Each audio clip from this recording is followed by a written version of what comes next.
चिरंजीवांना पण काही गोष्टी चार व्यवस्थित सांगितल्या पाहिजे। मी पण माझ्या चिरंजीवांना सांगतो असतो, गमतीचा भाग जाऊ द्या, परंतु अण्णांनी आम्ही अनेक वर्ष इथं सगळ्यांनीच आम्ही एकत्र अनेक वर्ष काम केलेलं आहे। सगळ्यांना आमचे स्वभाव एकमेकाची माहिती आहे। आम्ही कामाची माणसं आहे। अण्णा पण तसा कामाचा आहे। अण्णा आता सकाळी लवकर उठून कामाला लागायचं आहे आपल्याला आणि लोकांना वेळ द्यायचा आहे, मुंबईला वेळ द्यायचा आहे।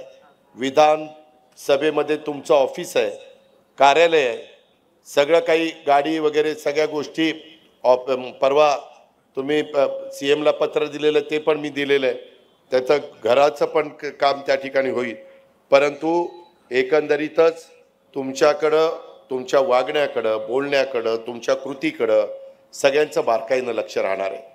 त्याच्यामध्ये तुमच्या परिवाराकडे पण लक्ष राहणार आहे।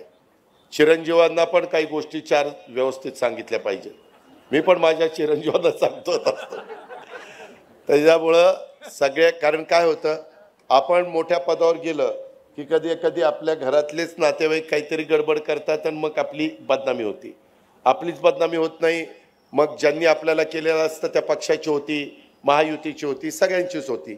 त्याच्यामुळं फार भान ठेवून जेवढी महत्त्वाची पदं तेवढे कष्टही जास्त घ्यावे लागतात, वेळ पण जास्त द्यावा लागतो आणि नीटपणे काम त्या ठिकाणी करावं लागतं। एकंदरीतच कुठेही भेदभाव न करता सर्वांना समान न्याय कसा मिळेल, समान संधी कशी मिळेल। महाराष्ट्रातील सर्व बातम्यांचे विश्वासार्ह व्यासपीठ, सकाळच्या सर्व सोशल मीडिया प्लॅटफॉर्मला लाईक, फॉलो आणि सबस्क्राईब करा।